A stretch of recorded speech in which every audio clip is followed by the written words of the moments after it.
Assalamualaikum warahmatullahi wabarakatuh. Selamat malam Bapak Ibu. Saya hari ini akan berbicara mengenai feel good, law of attraction.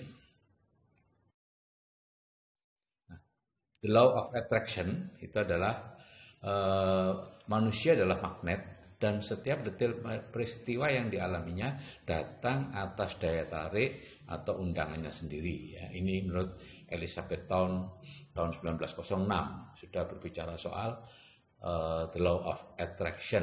Ya. Di Indonesia baru akan persiapan kemerdekaan, gitu ya. Yang kedua, segala sesuatu yang kita pikirkan dengan segenap perhatian, energi, dan konsentrasi pikiran, baik hal positif maupun negatif, akan datang ke dalam kehidupan kita. Nah, disinilah Bapak Ibu, orang miskin tambah miskin, orang kaya tambah kaya. Karena orang miskin umumnya menarik kemiskinan dalam bentuk mengeluh. Mengeluh ini mahal, itu mahal, gitu ya. Kalau orang kaya, enggak. Ya. Begitu juga kalau Anda misalnya berpikir tentang hutang, apakah itu mau melunasi hutang atau mau menambah hutang, maka Anda sedang fokus ke hutang sehingga hutangnya akan bertambah. Ya, sehingga meskipun Anda ingin melunasi hutang, tetap saja hutangnya akan bertambah. Jadi lupakan hutang, berpikir saja tentang kemakmuran. Ya. Pikirkan hal-hal yang positif, yang negatif lupakan. Bukan berarti Anda melupakan hutangnya, ya hutangnya tetap dibayar dengan secara otomatis begitulah diatur ya sehingga Anda tidak lagi ter fokus ke hutangnya. Atau lebih singkat lagi, the law of attraction itu pikiran menjadi kenyataan. Nah, sekarang bagaimana perasaan dan pikiran, ya. Dulu kita mengatakan law of attraction itu karena pikiran, tapi sebenarnya kalau diteliti, kekuatan pancaran gelombang energi dari jantung itu lebih kuat 5 kali lipat dibandingkan dari otak. Ya, sehingga perasaan itu memancar lebih kuat dibandingkan pikiran. Ya enggak, sesungguhnya pengendali dari loa itu bukan pikiran, tapi perasaan atau emosi yang menyertai pikiran itu. Apakah Anda berpikiran atau berperasaan negatif, sedih, marah, benci, dan lain-lain, atau Anda berperasaan positif, itulah yang menentukan. Jadi perhatikan saja perasaan Anda, aturlah supaya selalu merasa baik atau feel good. Nah, ini adalah level-level energi emosi atau perasaan ya. Usahakan ada di level power terus ya, minimal 200 itu energinya ya, berani atau afirmasi penegasan ya. Percaya, yakin, optimis, memaafkan, memahami. Anda lihat makin ke atas itu energinya makin besar. Di situ ketenangannya, tenang, hening, kebahagiaan yang luar biasa, emosi yang tidak terlukiskan itu karena pencerahan ya, dan sebagainya. Tapi kalau Anda berada di bawah di dalam zona force, menghina orang lain ya, menganggap orang lain karena berbeda cara berpakaian saja sudah merendahkan, atau benci kepada suatu etnis tertentu atau kepada ya siapapun, Anda tanpa sadar Anda benci walaupun sebetulnya tidak tahu kenapa harus benci. Karena diisi orang aja gitu ya. Anda lihat, baca, hilangkan mental block ya, itu ada di situ kenapa Anda bisa membenci. Dan hasrat atau keinginan yang sangat kuat sehingga kemerungsung istilahnya ya, gitu ya. Khawatir, menyesali, putus asa gitu ya. Nah, itu lebihan ya. Saya banyak mendapat pertanyaan atau pernyataan, "Dok, kalau saya misalnya ingin 100 juta 1 tahun lagi," wah itu kemerungsung banget, itu negatif banget, Bapak. Hati-hati ya. Santai aja, Anda akan sampai ke sana. Ini ada 4 langkah untuk jadi selalu feel good atau selalu merasa baik ya, yaitu dengan membuat buku syukur dan jurnal syukur. Yang kedua bersikap fleksibel, dan yang ketiga berpikir bahwa semua hal belum bisa dinilai karena memang belum selesai. Dan keempat, kalau terpaksa ya anggap gila sementara. Ini akan saya bahas satu persatu ya. Membuat buku syukur dan jurnal syukur itu seperti ini Bapak Ibu ya. Buku syukur berisi hal-hal yang kita syukuri sejak kita lahir sampai hari ini. Jadi membuatnya cukup sekali saja gitu ya. Cuman sering dibaca. Saya bersyukur memiliki ayah yang luar biasa, pekerja keras, bla bla bla. Saya bersyukur memiliki ibu yang selalu positif dan sebagainya. Saya bersyukur menjadi apa, menjadi dokter, menjadi petani, menjadi guru dan seterusnya. Kemudian kalau jurnal syukur itu diisi setiap malam menjelang tidur, berisi sedikitnya 10 hal yang perlu kita syukuri hari ini. Dan ini biasanya dianjurkan dilakukan selama 90 hari, ya, 3 bulan. Setelah itu tidak lagi, nanti lama, kemudian kalau Anda merasa tidak lagi nyaman gitu, membuat lagi, ya. Untuk merubah, memindahkan keluhan dari pikiran Anda, ya, ke hal-hal yang disyukuri, ya.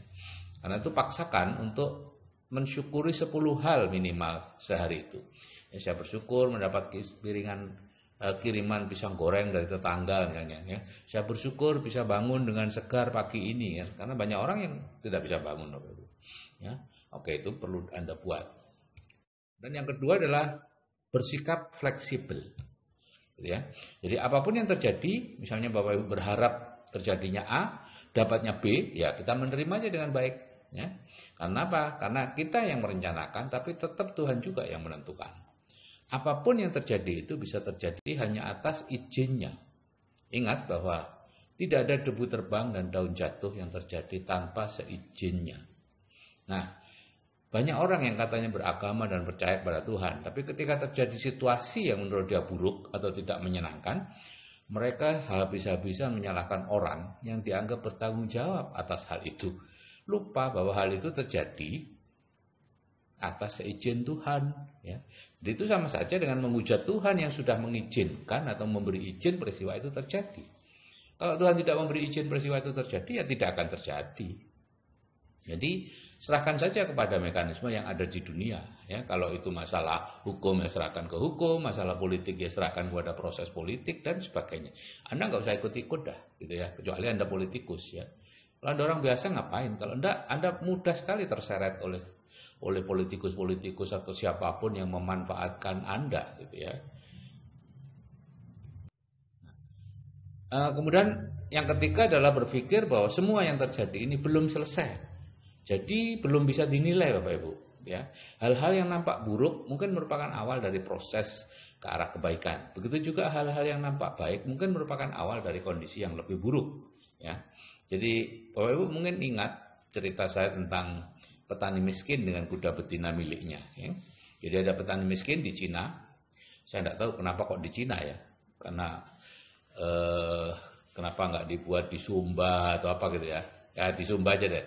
Ya, ada petani miskin di Sumba punya kuda betina, gitu ya. Kemudian kudanya hilang. Tetangga-tetangga petani tidak merasa sedih, tapi petani santai aja. Seminggu kemudian si kuda datang dengan 7 ekor kuda jantan. Semua orang gembira, petani biasa aja. Kemudian anak si petani besoknya mencoba menaiki kuda jantan tadi dan jatuh sehingga kakinya patah.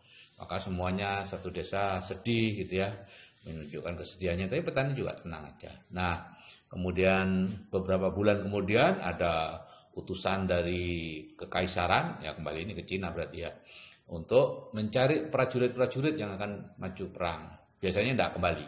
Nah, anak petani itu tidak terpilih karena dia pernah patah kakinya. Jadi Bapak Ibu di sini kelihatan bahwa negatif itu awal dari positif, yaitu hilangnya kuda. Itu awal dari, kalau kudanya tidak hilang, petani nggak dapat tambahan 7 ekor kuda jantan dan seterusnya. Jadi Bapak Ibu santai saja, ya. Jangan terbawa situasi sesaat. Tetaplah merasa baik karena itu belum dinilai, ya, belum bisa dinilai. Kapan dinilainya? Kalau di bahasa Tionghoa kita baru bisa menilai kalau sudah terdengar 4 paku di atas peti, artinya sudah mati Bapak Ibu, itu baru bisa dinilai. Kemudian yang terakhir adalah anggap gila sementara, ya. Jika Anda diomeli orang gila, apakah Anda akan marah? Enggak kan pastinya, gitu ya. Mengapa kalau diomeli suami atau istri atau atasan atau siapa saja yang kita kenal, kita ikut marah? Mengapa enggak kita anggap aja dia sedang, ya mohon maaf deh, gila sementara, ya. Karena memang pada saat seseorang marah dia kehilangan kontrol diri, ya kita anggap aja dia sedang gila sementara. Dengan begitu kita bisa terlepas dari keinginan untuk ikut marah dan tetap feel good gitu ya. Nah, oke Bapak Ibu, perasaan Anda saat ini menentukan masa depan Anda. Jadi jagalah perasaan Anda supaya tetap baik ya. Usahakan perasaan Anda tetap di zona power, bukan zona force. Oke, saya kira sekian. Selamat malam. Wassalamualaikum warahmatullahi wabarakatuh dan salam sejahtera.